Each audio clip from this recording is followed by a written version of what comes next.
जय श्री कुंज बिहारी की, जय श्री राधा प्यारी की। हरे कृष्णा कृष्ण कृष्ण हरे हरे, हरे रामा राम राम हरे हरे। भगवत रसिक चैनल में आप सभी का स्वागत है। हरि के प्यारे भक्तों, आज हम समुद्र मंथन से प्राप्त हुए 14 रत्नों का रहस्य जानेंगे।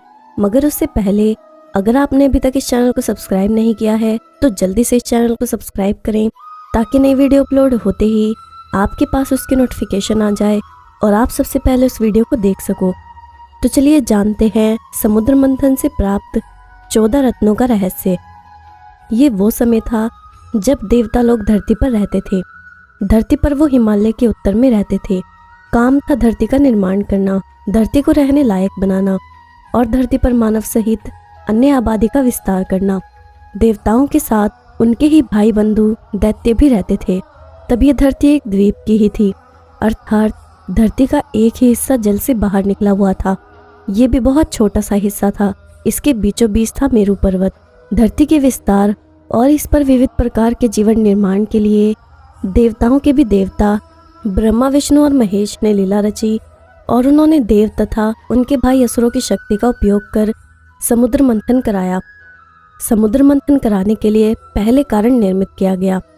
दुर्वासा ऋषि ने अपना अपमान होने के कारण देवराज इंद्र को श्री लक्ष्मी से हीन हो जाने का श्राप दे दिया। भगवान विष्णु ने इंद्र को श्राप मुक्ति के लिए असुरों के साथ समुद्र मंथन के लिए कहा और दैत्यों को अमृत का लालच दिया। इस तरह हुआ था समुद्र मंथन। ये समुद्र था क्षीर सागर, जिसे आज हिंद महासागर कहते हैं। जब देवताओं तथा असुरों ने समुद्र मंथन आरंभ किया तब भगवान विष्णु ने कश्यप बनकर मंथन में भाग लिया। वे समुद्र के बीचों बीच में स्थिर रहे और उनके ऊपर रखा गया मद्राचल पर्वत। फिर वासुकी नाग को रस्सी बनाकर एक ओर से देवता ने और दूसरी ओर से दैत्यों ने समुद्र मंथन करना शुरू कर दिया। मंथन करने पर सबसे पहली चीज निकली थी हलालल यानी विष। समुद्र मंथन करने पर जल का हलालल विष निकला, जिसकी ज्वाला बहुत ही तीव्र थी। हलालल विष की ज्वाला से सभी देवता तथा दैत्य जलने लगे। इस पर सभी ने मिलकर भगवान शंकर की प्रार्थना की। शंकर ने उस विष को हथेली पर रखकर पी लिया, किंतु उसे अपने कंठ से नीचे नहीं उतरने दिया तथा उस विष के प्रभाव से शिव का कंठ नीला पड़ गया। इसलिए महादेव जी को नीलकंठ कहा जाने लगा। हथेली से पीते समय कुछ विष धरती पर गिर गया था, जिसका अंश आज भी हम सांप, बिच्छू और जहरीले कीड़ों में देखते हैं। दूसरा महत्वपूर्ण रत्न था कामधेनु।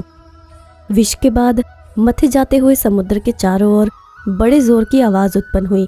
देव और असुरों ने जब सिर उठाकर देखा तो पता चला कि ये साक्षात सुरभि कामधेनु गाय थी। इस गाय को काले, श्वेत, पीले, हरे तथा लाल रंग की सैकड़ों गौएं घेरे हुए थी। गाय को हिंदू धर्म में पवित्र पशु माना जाता है। गाय मनुष्य जाति के जीवन को चलाने के लिए महत्वपूर्ण पशु है। गाय को कामधेनु कहा गया है। कामधेनु सबका पालन करने वाली है। उस काल में गाय को धेनु कहा जाता था। तीसरा महत्वपूर्ण रत्न उच्चेश्वा घोड़ा था। घोड़े तो कई हुए, लेकिन श्वेत रंग का उच्चेश्वा घोड़ा सबसे तेज और उड़ने वाला घोड़ा माना जाता है। अब इसकी कोई भी प्रजाति धरती पर नहीं बची। ये इंद्र के पास था। उच्चेश्वा का पोषण अमृत से होता है। ये अश्व का राजा है। उच्चेश्वा के कई अर्थ हैं, जैसे जिसका अंश ऊंचा हो, जिसके कान ऊंचे हों अथवा जो ऊंचा सुनता हो। चौथा महत्वपूर्ण रत्न ऐरावत हाथी था। ऐरावत तो सभी अच्छे और सुंदर नजर आते हैं, लेकिन सफेद हाथी को देखना अद्भुत है। ऐरावत सफेद हाथियों का राजा था। ऐरा का अर्थ जल है, अतः ऐरावत समुद्र से उत्पन्न हाथी को ऐरावत नाम दिया गया। ये हाथी देवताओं और असुरों द्वारा किए गए समुद्र मंथन के दौरान निकली 14 मूल्यवान वस्तुओं में से एक था। मंथन से प्राप्त रत्नों के बंटवारे के समय ऐरावत को इंद्र को दे दिया गया था। 4 दांतों वाला सफेद हाथी मिलना अब मुश्किल है। महाभारत भीष्म पर्व के 8वें अध्याय में भारतवर्ष से उत्तर के भूभाग को उत्तर कुरु के बदले ऐरावत कहा गया है। जैन साहित्य में भी यही नाम आया है। उत्तर का भूभाग अर्थात तिब्बत, मंगोलिया और रूस के साइबेरिया तक का हिस्सा है। हालांकि उत्तर कुरु भूभाग उत्तरी ध्रुव के पास था। संभव है कि इसी क्षेत्र में ये हाथी पाया जाता रहा होगा। 5वां महत्वपूर्ण रत्न कौस्तुभ मणि है। मंथन के दौरान 5वां रत्न था कौस्तुभ मणि। कौस्तुभ मणि को भगवान विष्णु धारण करते हैं। महाभारत में उल्लेख है कि काल्य नाग को श्री कृष्ण ने गरुड़ के त्रास से मुक्त किया था। उस समय काल्य नाग ने अपने मस्तक से उतारकर श्री कृष्ण को कौस्तुभ मणि दी थी। ये एक चमत्कारी मणि है। माना जाता है कि इच्छाधारी नागों के पास ही अब ये मणि बची है, या फिर समुद्र की किसी अतल गहराइयों में कहीं दबी पड़ी होगी। हो सकता है कि यह मणि धरती की किसी गुफा में दफन हो। छठा महत्वपूर्ण रत्न है कल्पद्रुम। ये दुनिया का पहला धर्म ग्रंथ माना जा सकता है जो समुद्र मंथन के दौरान प्रकट हुआ। कुछ लोग इसे संस्कृत भाषा की उत्पत्ति से जोड़ते हैं और कुछ लोग मानते हैं कि इसे ही कल्प वृक्ष कहते हैं, जबकि कुछ का कहना है कि पारिजात को कल्प वृक्ष कहा जाता है। ये स्पष्ट नहीं है कि कल्पद्रुम आखिर क्या है। ज्योतिषों के अनुसार कल्पद्रुम एक प्रकार का योग होता है। सातवां महत्वपूर्ण रत्न है रंभा। समुद्र मंथन के दौरान एक बहुत ही सुंदर अप्सरा प्रकट हुई जिसे रंभा कहा गया। पुराणों में रंभा का चित्रण एक प्रसिद्ध अप्सरा के रूप में माना जाता है जो कि कुबेर की सभा में थी। रंभा कुबेर के पुत्र नल कुबर के साथ पत्नी की तरह रहती थी। ऋषि कश्यप और राधा की पुत्री का नाम भी रंभा था। महाभारत में इसे तुरंब नाम के गंधर्व की पत्नी बताया गया है। समुद्र मंथन के दौरान इंद्र ने देवताओं से रंभा को अपनी राजसभा के लिए प्राप्त किया।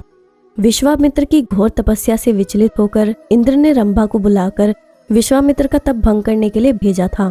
अप्सरा को गंधर्व लोक का वासी माना जाता है। कुछ लोग इन्हें परी भी कहते हैं। आठवां महत्वपूर्ण रत्न है लक्ष्मी। समुद्र मंथन के दौरान लक्ष्मी की उत्पत्ति भी हुई थी। लक्ष्मी अर्थात श्री और समृद्धि की उत्पत्ति।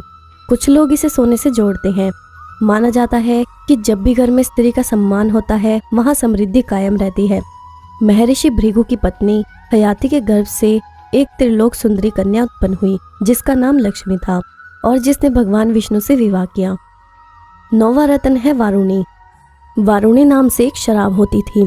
वारुणी नाम से एक पर्व भी होता है और वारुणी नाम से एक खगोलीय योग भी है। समुद्र मंथन के दौरान जिस मदिरा की उत्पत्ति हुई उसका नाम वारुणी रखा गया। वारुण का अर्थ जल है। जल से उत्पन्न होने के कारण उसे वारुणी कहा गया। वारुण नाम के एक देवता हैं जो असुरों की तरफ थे और इसलिए असुरों ने वारुणी को लिया। वरुण की पत्नी को भी वरुणी कहा जाता है। कंदब के फलों से बनाए जाने वाले मदिरा को भी वारुणी कहते हैं। 10वां महत्वपूर्ण रत्न है चंद्रमा। ब्राह्मण और ऋषियों के कई गोत्र होते हैं। उनमें चंद्र से जुड़े कुछ गोत्र नाम हैं जैसे चंद्रवंशी। पौराणिक संदर्भों के अनुसार चंद्रमा को तपस्वी अत्रि और अनुसुया की संतान बताया गया है जिसका नाम सोम है। दक्ष प्रजापति की 27 पुत्रियां थी जिनके नाम पर 27 नक्षत्रों के नाम पड़े हैं। ये सब चंद्रमा को ब्याही गई। आज आसमान में हम जो चंद्रमा देखते हैं वो समुद्र मंथन के दौरान उत्पन्न हुआ था। इस चंद्रमा का चंद्रवंशियों के चंद्रमा से क्या संबंध है ये शोध का विषय हो सकता है। पुराणों के अनुसार चंद्रमा की उत्पत्ति धरती से हुई है। 11वां महत्वपूर्ण रत्न है पारिजात वृक्ष। समुद्र मंथन के दौरान कल्प वृक्ष के अलावा पारिजात वृक्ष की उत्पत्ति भी हुई थी। पारिजात या हरसिंगार उन प्रमुख वृक्षों में से एक है जिसके फूल ईश्वर की आराधना में महत्वपूर्ण स्थान रखते हैं। धन की देवी लक्ष्मी को पारिजात के पुष्प प्रिय हैं। ये माना जाता है कि पारिजात के वृक्ष को छूने मात्र से ही व्यक्ति की थकान मिट जाती है। पारिजात वृक्ष में कई औषधीय गुण होते हैं। हिंदू धर्म में कल्प वृक्ष के बाद पारिजात को महत्व दिया गया है। इसके बाद बरगद, पीपल और नीम का महत्व है। 12वां महत्वपूर्ण रत्न है शंख। शंख तो कई पाए जाते हैं लेकिन 5 जने शंख मिलना मुश्किल है। समुद्र मंथन के दौरान इस शंख की उत्पत्ति हुई थी। 14 रत्नों में से एक 5 जने शंख को माना गया है। शंख को विजय, समृद्धि, सुख, शांति, यश, कीर्ति और लक्ष्मी का प्रतीक माना गया है। सबसे महत्वपूर्ण ये कि शंख नाद का प्रतीक है। शंख ध्वनि शुभ मानी गई है। 1928 में बर्लिन यूनिवर्सिटी ने शंख ध्वनि का अनुसंधान करके ये सिद्ध किया कि इसकी ध्वनि कीटाणुओं को नष्ट करने की उत्तम औषधि है। शंख 3 प्रकार के होते हैं, दक्षिणावृत्ति शंख, मध्यावृत्ति शंख और वामावृत्ति शंख। इनके अलावा लक्ष्मी शंख, गोमुखी शंख, कामधेनु शंख, विष्णु शंख, देव शंख, चक्र शंख, पोंडर शंख, गरुड़ शंख, मणिपुष्पक शंख, राक्षस शंख, शनि शंख, राहु शंख, केतु शंख, शेषनाग शंख, कश्यप शंख, ऐसे कई प्रकार के शंख होते हैं। 13वां महत्वपूर्ण रत्न था धन्वंतरि वेद। देवताओं और दैत्यों के सम्मिलित प्रयास के शांत हो जाने पर समुद्र में स्वयं ही मंथन चल रहा था, जिसके चलते भगवान धन्वंतरि हाथ में अमृत का स्वर्ण कलश लेकर प्रकट हुए। विद्वान कहते हैं कि इस दौरान दरअसल कई प्रकार की औषधियां उत्पन्न हुई और उसके बाद अमृत निकला। हालांकि धन्वंतरि वेद को आयुर्वेद का जन्मदाता माना जाता है। उन्होंने विश्व भर की वनस्पतियों पर अध्ययन कर उसके अच्छे और बुरे प्रभाव गुण को प्रकट किया। धन्वंतरि के हजारों ग्रंथों में से अब केवल धन्वंतरि संहिता ही पाई जाती है, जो आयुर्वेद का मूल ग्रंथ है। आयुर्वेद के आदि आचार्य सुश्रुत मुनि ने धन्वंतरि जी से ही इस शास्त्र का उपदेश प्राप्त किया था। बाद में चरक आदि ने इस परंपरा को आगे बढ़ाया। धन्वंतरि 10,000 ईसा पूर्व में हुए थे। वे काशी के राजा महाराज धन्व के पुत्र थे। उन्होंने शल्य शास्त्र पर महत्वपूर्ण गवेषणाएं की थी। धन्वंतरि के जीवन का सबसे बड़ा वैज्ञानिक प्रयोग अमृत का है। उनके जीवन के साथ अमृत का स्वर्ण कलश जुड़ा हुआ है। अमृत निर्माण करने का प्रयोग धन्वंतरि ने स्वर्ण पात्र में ही बताया था। उन्होंने कहा कि जरा मृत्यु के विनाश के लिए ब्रह्मा आदि देवताओं ने सोम नामक अमृत का आविष्कार किया था। धन्वंतरि और बाकी आयुर्वेदाचार्यों के अनुसार 100 प्रकार की मृत्यु हैं, उनमें एक ही काल मृत्यु है। शेष अकाल मृत्यु रोकने के प्रयास ही आयुर्वेद निदान और चिकित्सा है। आयु के न्यूनाधिक्य की एक एक माप धन्वंतरि ने बताई है। धनतेरस के दिन उनका जन्म हुआ था। धन्वंतरि आरोग्य, सेहत, आयु और तेज के आराध्य देवता हैं। रामायण, महाभारत, श्रुश्रुत संहिता, चरक संहिता, काश्यप संहिता और अष्टांग हृदय, भाव प्रकाश, शार्गधर, श्रीमद् भागवत पुराण, इन सब में उनका उल्लेख मिलता है। अंत में 14वां और सबसे महत्वपूर्ण रत्न अमृत है। अमृत का शाब्दिक अर्थ अमृता है। निश्चित ही एक ऐसा पेय पदार्थ या रसायन रहा होगा जिसको पीने से व्यक्ति हजारों वर्ष तक जीने की क्षमता हासिल कर लेता है।